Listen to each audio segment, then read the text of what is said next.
Hello बच्चों, आज मैं आपको प्रकाश परावर्तन तथा अपवर्तन चैप्टर से प्रकाश परावर्तन तथा अपवर्तन ये क्या होता है ये आपको डिस्कस करने जा रहा हूं।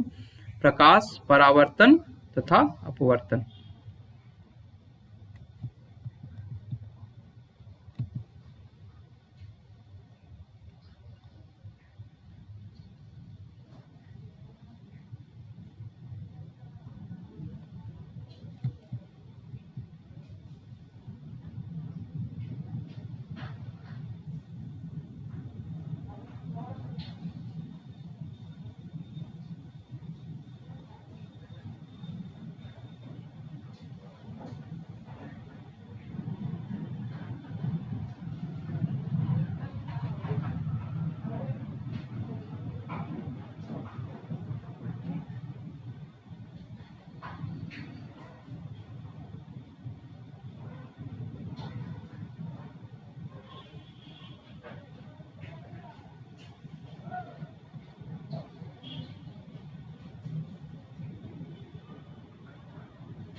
हेलो बच्चों, चलिए आज मैं आपको प्रकाश चैप्टर के प्रकाश अपवर्तन तथा परावर्तन तथा अपवर्तन के बारे में बताता हूं। इस चैप्टर से जो बेसिकली हमें प्रकाश का परावर्तन मैं आपको इसमें डिस्कस करूंगा, अपवर्तन हम नेक्स्ट टॉपिक में डिस्कस कर लेंगे। जैसा कि आप जानते हैं कि आपका चैप्टर का नाम प्रकाश परावर्तन तथा अपवर्तन है, तो इसके एक छोटे से पार्ट को डिस्कस करूंगा। स्वागत करता हूं आपका अपने चैनल कैटलिस्ट जी पे, और यहाँ आप हमें फॉलो कर सकते हैं इंस्टाग्राम पेज कैटलिस्ट जी 123 पे और फेसबुक पेज कैटलिस्ट जी पे। चलिए, तो आपको पहली चीज बताता हूं, प्रकाश का परावर्तन क्या होता है, किसको बोलते हैं प्रकाश का परावर्तन। तो इसके लिए एक फिगर देख लीजिए, प्रकाश का परावर्तन के लिए एक फिगर देख लीजिए। देखिए, प्रकाश के परावर्तन में दो तीन चीजें ध्यान रखिए। अगर प्रकाश किसी चीजों पे पड़ रही है, जैसे यहाँ पे पड़ रही है, और पड़ने के बाद वो किसी एंगल पे मुड़ जाए, किसी एंगल पे कोण पे मुड़ जाए, तो इसी को हम बोलते हैं प्रकाश का परावर्तन। जैसे यहाँ आई प्रकाश और प्रकाश यहाँ से पड़ने के बाद मुड़ गई, तो इसे हम बोलेंगे परावर्तन। अच्छा, अगर ये सीधे आती तो सीधे फिर इसी पार्ट में मुड़ जाती, तो भी इसे हम बोलेंगे प्रकाश का परावर्तन। तो दो तीन चीजें ध्यान रखिएगा। ये जो पृष्ठ है जिस पे प्रकाश आती है, इसे हम बोलते हैं परावर्तक पृष्ठ। ये क्या है? आपका पृष्ठ है ना।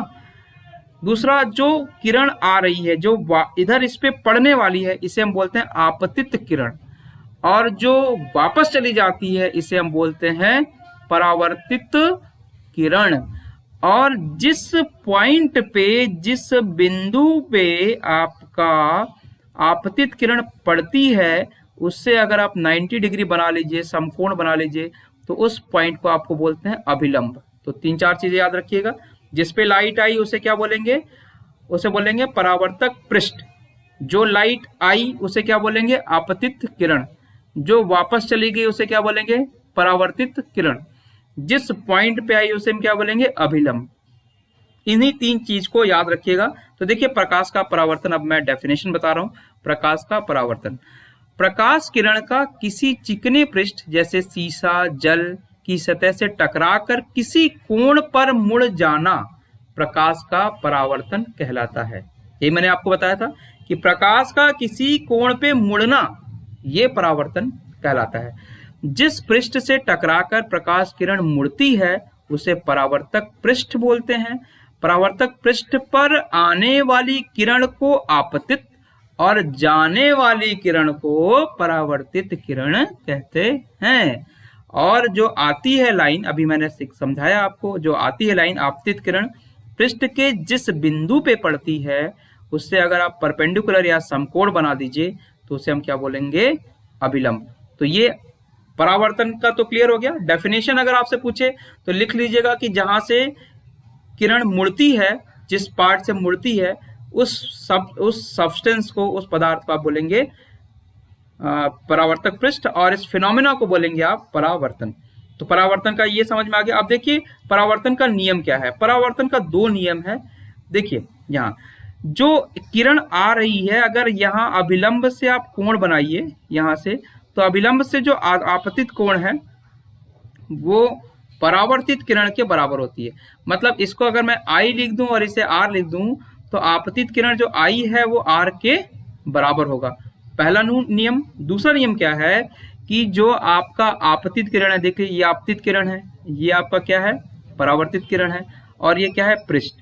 तीनों एक ही तल में होने चाहिए, है ना, अलग अलग तल में नहीं होने चाहिए, तीनों एक ही तल में होने चाहिए, तभी परावर्तन की हम बात करेंगे। तो परावर्तन के दो नियम है। पहला क्या, ये I R के बराबर होगा, आपतन कोण परावर्तन के बराबर, और आपतित किरण, परावर्तित किरण और परावर्तक पृष्ठ तीनों एक ही तल में होने चाहिए। तो ये देखिए परावर्तन के नियम, ये बहुत इंपॉर्टेंट है, बोर्ड में पूछा जाता है। तो परावर्तन के नियम क्या लिखेंगे, परावर्तन कोण और आपतन कोण क्या होगा, बराबर होगा। आपतित किरण दर्पण के आपतन बिंदु पर अभिलंब तथा परावर्तित किरण सभी एक तल में होते हैं। परावर्तन का नियम सभी परावर्तक पृष्ठों पर समान रूप से लगता है, चाहे वो परावर्तक पृष्ठ कुछ भी हो। अब थोड़ा सा मैं आपको दर्पण के बारे में रिवाइज भी करा देता हूं और बता भी देता हूं।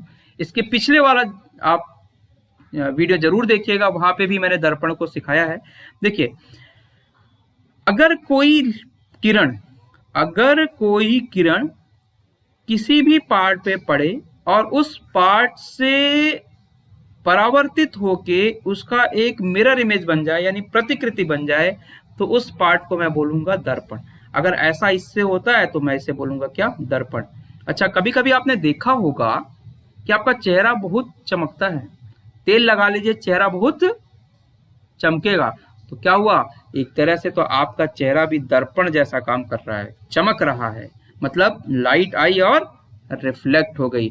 तो ऐसा चीज अगर वो एकदम दर्पण होता तो पूरी क्या पूरा वो रिफ्लेक्ट करता, अवशोषित नहीं होता। ठीक है, तो बस ऐसा समझ लीजिए। यदि परावर्तक पृष्ठ समतल हो तो उसे समतल दर्पण, और गोलीय हो तो उसे गोलीय दर्पण कहते हैं। अब देखिए यहाँ पे फिर, अब देखिए ये आपका समतल दर्पण है, समतल दर्पण है। एक आपका ये उत्तल दर्पण है, उत्तल दर्पण है, एक अवतल दर्पण है। तो आपको करना कुछ नहीं है, बस इतना ध्यान रखिए, अवतल दर्पण है ना, अवतल लिखिएगा, अवतल है ना ये। तो बस इतना ध्यान रखिएगा कि एक से देखिए उतना, जितने अब है, जो आपकी साइज है वही साइज बनेगी। एक से देखिए यहाँ आपकी देखिए छोटी साइज बन रही है, जो कार के पीछे वाला देख रहे ना, कार के जो यहाँ पे सामने मिरर होता है, उससे जो पीछे का जो कार दिखता है वो छोटा दिखता है। तो यहाँ छोटा दिख रहा है आपको, और यहाँ आपको बड़ा दिख रहा है। तो एक में छोटा दिखेगा, एक में बड़ा दिखेगा, और एक में सेम साइज दिखेगा। तो उसके बेसिस पे आपका दर्पण तीन तरह का हुआ, उत्तल, समतल, अवतल दर्पण। तो आप गोली दर्पण देख लीजिए। गोली दर्पण वास्तव में किसी बृहद गोले का भाग होता है जिसका एक पृष्ठ दर्पण की तरह कार्य करता है। ठीक है, अगर गोलीय दर्पण का परावर्तक पृष्ठ अंदर की ओर वक्रित हो तो उसे अवतल दर्पण, और बाहर की ओर वक्रित हो तो उसे उत्तल दर्पण कहते हैं। मैं इसके पहले की वीडियो में भी मैंने बताया था, अब फिर से बता दे रहा हूं। मेरा हाथ देख लीजिए, इस हाथ में इस तरह का, आपने आपके साइड में देखिए ये क्या है, ये केव है, गुफा जैसा है ना। तो अगर ये अंदर का पृष्ठ हुआ, यहां से अगर रिफ्लेक्शन हुआ, यहां से अगर परावर्तन हो रहा है, तो इसे मैं बोलूंगा अवतल दर्पण। इसे क्या बोलूंगा, अवतल दर्पण। और इसी को उल्टा कर दूं, अब ये क्या हो रहा है, इसके बाहर वाले पृष्ठ से हो रहा है, इसके बाहर वाले पृष्ठ से हो रहा है, ये गोले का भाग समझ लीजिएगा इसे। तो इसे क्या बोलेंगे, उत्तल दर्पण।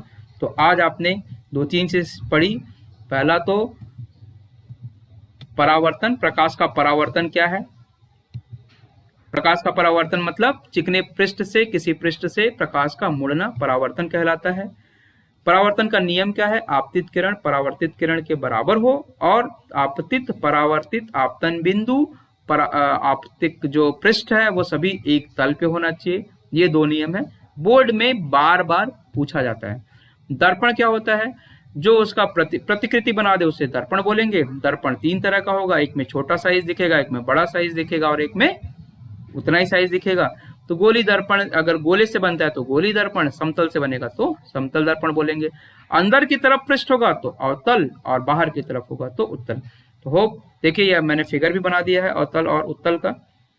देखिए यहाँ पे ये आपका अंदर की तरफ यहाँ से रिफ्लेक्शन होगा और यहाँ पे बाहर की तरफ से रिफ्लेक्शन होगा, है ना। तो इसे अवतल और उत्तल दर्पण बोलेंगे। होप कि आपको चीजें समझ आ गई होंगी, और अगर आपको अच्छा लगे तो अपने दोस्तों को जरूर बताइए। मेरे चैनल को सब्सक्राइब कीजिए, इसे लाइक कीजिए, इसे शेयर कीजिए, और आपकी कोई भी प्रॉब्लम हो 10th क्लास से रिलेटेड कोई भी चैप्टर हो, आप उसे जरूर मुझे मैसेज करिए, कमेंट बॉक्स में लिखिए, मैं जरूर उस पर वीडियो बनाऊंगा, सो दैट आपके एग्जाम के पॉइंट ऑफ व्यू से आपको काफी इंपॉर्टेंट है हो। और इसके पहले जिसमें मैंने बताया है कि आपको 30% सिलेबस कम किया गया है, उस वीडियो को भी जरूर देखिए, क्योंकि आपको पता होना चाहिए कि कौन सा चैप्टर नहीं आएगा।